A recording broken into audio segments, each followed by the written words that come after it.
안녕하세요. 서울법학원에서 보상법규 강의를 맡고 있는 도승학 평가사입니다. 자, 32회 김대희 평가사님을 모시고 어떻게 합격을 했는지 공부 방법에 대해서 자세히 얘기를 나눠보도록 하겠습니다. 네, 안녕하세요. 네, 안녕하십니까. 네, 간략히 자기소개 좀 부탁드리겠습니다. 네, 안녕하십니까. 저는 32기 감정평가사 시험에 합격한 김대희라고 합니다. 올해 26살이고 공부는 작년 8월부터 해서 총 12개월 정도 하고 동차로 합격하게 되었습니다. 12개월 동차면 1차도 포함인 거죠? 네, 맞습니다. 그럼 굉장히 짧은데 혹시 뭐 관련된 공부를 좀 미리 하셨나요? 아니면 제가 부동산에는 원래 좀 관심이 있어서 공인중개사 1차 공부를 네. 하고 합격했던 경험이 있었고요. 네. 그다음에 부동산 학회가 있어서 거기서도 한 학기 정도 활동을 했었습니다. 네. 그래서 부동산에 대한 어떤 전반적인 지식 같은 배경은 좀 있었고, 그다음에 제 전공이 또 복수 전공이 경제학이라서 1차 경제학은 큰 어려움 없이 공부를 할 수 있어서 좀 유리한 부분이 있었던 것 같습니다. 그러면은 실제로는 중개사 시험을 한번 봤기 때문에 중개사 시험에서 1차에 어느 정도 과목이 좀 많이 좀 대비가 됐던 거네요. 네, 맞습니다. 그렇게 해서 2차만 공부한 시간을 한번 우리가 계산을 해본다면 네. 2차만 공부한 시간을 따로 떼놓고 본다면 12개월 중에서 한 9개월 정도. 9개월. 네.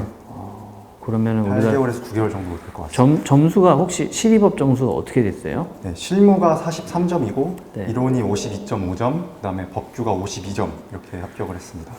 정말 이론하고 법규에서 점수를 득점하고 실무는 꽈락을 잘 넘기셔가지고 안전하게 또 합격을 하셨네요. 야, 9개월 공부하고 이 정도면 정말 잘하는 거 아니에요? 운이 많이 좋았던 것 같습니다. 제가 시험 직전에 봤던 도승학 평가사님 강의에서도 정말 겹치는 부분이 많이 출제돼서 감사하게 생각하고 있습니다. 네. 그래서 요새 정말 올해 합격생들하고 얘기를 정말 많이 하는데요. 어떻게 2차를 1년도 채 공부를 안 해서 합격을 하는 경우들이 이렇게 많은지 정말 깜짝 놀라고 있어요. 저도 얘기를 하면서도 놀라는데 이런 걸 보면 야, 앞으로 6개월, 8개월 공부하고도 붙는 사람들도 나올 수 있겠다. 이게 자기 약간의 시험만 따라주면 그런 생각도 좀 저는 많이 들어요. 네. 근데 어떻게 평가사라는 직업을 이제 평소에 부동산에 이제 관심이 많았으니까 네. 좀 자연스럽게 좀 알게 됐을 것 같은데. 네. 저는 원래 감정평가사라는 직업이 있다는 것은 고등학교 때 처음 알게 되었고요. 사실 수험 기간에 대한 좀 막연한 두려움 때문에 도전을 못 하고 있었어요. 작년에 제가 취업 준비를 하면서 자기소개서도 쓰고 뭐 여러 가지 준비를 하는데 제 스펙이 그렇게 경쟁력이 있어 보이지가 않아가지고 그럴 바에는 조금 더 시간을 들이더라도 공부를 네. 해서 내가 일할수록 전문성을 쌓아갈 수 있는 직업을 하면 좋겠다라고 네. 생각을 해가지고 감정평가사 시험에 진입하게 되었습니다.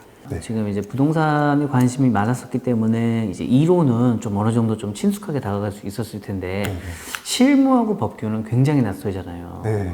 어떻게 좀 공부 계획을 짜서 좀 어떻게 활용을 했었나요? 저도 이제 처음에 선배 합격생들의 수기를 읽어보면서 실무를 보통 먼저 많이들 시작하시잖아요. 네, 네. 그래서 실무를 전체 2차 과목의 큰 줄기로 잡고 이론은 그거 실무에 대한 어떤 이론적인 부분을 글로 쓰는 것이고 네. 법규는 실무 현장에서 일어날 수 있는 법적 분쟁을 법규적으로 해결하는 것이다.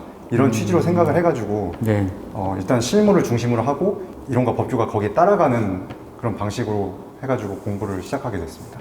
옆에 이제 뭐 아이패드가 있는데, 네네. 근데 이걸 많이 활용하셨나 봐요? 네, 저는 책이랑 전체 자료를 전부 다 아이패드에 스캔해서 넣어가지고 그렇게 학습을 했습니다. 지금 여기서 이렇게 화면이 보이는데, 지금 아마 화면으로는 안 보이실 건데, 보니까는 무슨 개념도 같은 것도 이렇게 잡혀 있는 것 같아요.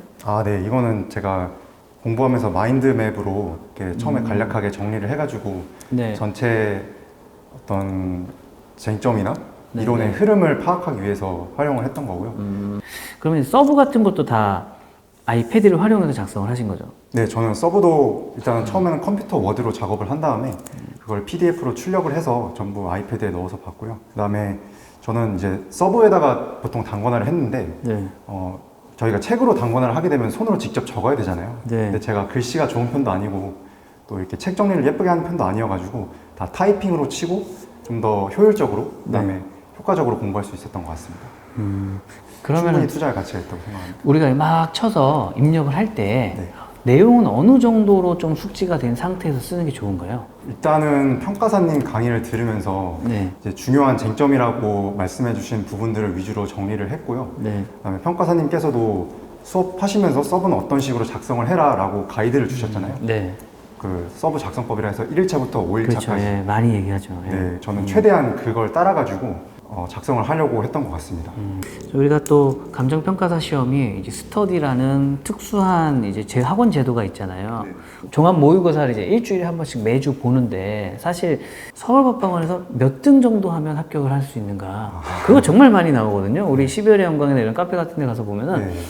몇 등까지 하면 합격권임? 네, 딱 물음표 많이 던져놓잖아요. 네. 예, 혹시 스터디 등수하고 점수가 어떻게 됐나요? 저는 사실 스터디를 한 번도 듣지 못했습니다. 스터디 그러니까 없이? 제가 네. 진입을 늦게 하는 바람에 네. 제가 진입하던 시기에는 이미 학원 강의가 시작돼 있었던 네, 상태였고 네. 제가 이제 막 공부를 시작할 때 스터디가 같이 진행이 돼가지고 스터디가 끝나고 나서 한 두세 달 정도 지나고 나서 지난 스터디 문제를 제가 출력을 해가지고 공부를 하고 답안 작성하고 또 거기 나와 있는 채점 기준대로 제가 직접 채점을 해가지고 공부를 했었고 그리고 제가 직접 채점을 했을 때는 이제 이론 법규 같은 거는 사실 혼자서 채점하기 어려워가지고 네. 점수를 내보지는 못했고 실무 같은 경우에는 스터디에서 보통 한 40등 안팎으로 그렇게 유지를 했던 것 같습니다. 그럼 스터디 없이? 네. 대단하신데요? 그럼 어떻게 보면 스터디는 합격하고 들으신 거네요? 네, 와서 지금, 제 등수를 직접 확인해 본 거는 사실 합격하고 연기 스터디 들으면서부터 이렇게 이게 해봤습니다. 합격을 하시고 본인은 떨어졌다라고 생각을 하시고 저희 학원에 연기 스터디 등록을 하셔가지고 연기를 또 듣고 있었잖아요. 네네네. 그러니까 그게 이제 합격 후에 이제 스터디를 듣다가 합격자 발표가 나서 일단 바로 환불을 했습니다. 합격의 기쁨이 큰 것도 있겠지만 네. 스터디 공부를 안 해도 된다는 기쁨도 있었겠네요. 네, 정말 네. 거기서 너무 좋았습니다. 저는. 그럼 환불 받으러 먼저 갔어요? 아니면 합격자 설명이 먼저 갔어요? 저는 일단은 합격하고 바로 서울법학원 전화해가지고 환불하겠습니다. 환불부터? 환불 먼저 하고 설명회를 가셨구나. 네. 합격 수기나 영상이라든지 글이라든지 이런 것들을 많이 보는 게 개인적으로 굉장히 도움이 많이 될 수 있다고 생각을 하고요. 네, 맞습니다. 또 이제 그런 부분에서 또 도움을 많이 받으셨죠. 네, 저도 공부를 처음 시작하면서 정말 너무 공부할 게 많고 뭐부터 해야 될지 손에 잡히지가 않아가지고 서울법학원 합격 수기에 올라온 글들을 정말 많이 읽어봤습니다. 초반에 저의 공부 계획에 대한 어떤 방향성을 잘 잡았던 것 같습니다. 그렇죠. 이제 서울법학원의 합격 수기가 굉장히 많아가지고 네. 합격 수기 쓰셨나요? 네, 저는 어제 쓰고 왔습니다. 어저께 쓰셨어요. 네네. 또 많은 우리 수험생 여러분들한테 또 도움을 드리고자 또 많은 합격 수기들이 있으니까 거기도 이름을 밝히시고 쓴 거죠. 네네. 네, 그러면 우리 학원 게시판에 2차 합격생 후기가 있거든요. 거기서 우리 김대희 평가사님 합격 수기를 찾으셔가지고 본다면 아마 저 아이패드 다 첨부를 해 네, 제가 놓으셨죠. 자세하게 설명드렸습니다. 네, 그러면 한번 합격 수기를 또 글로도 한번 확인을 해보시면 더 많은 도움이 되지 않을까라는 생각을 합니다. 그러면 우리 지금 공부를 하고 계신 이제 수험생 여러분들한테 좀 희망의 응원의 메시지를 하나 좀 주시면서 오늘 마무리하시죠.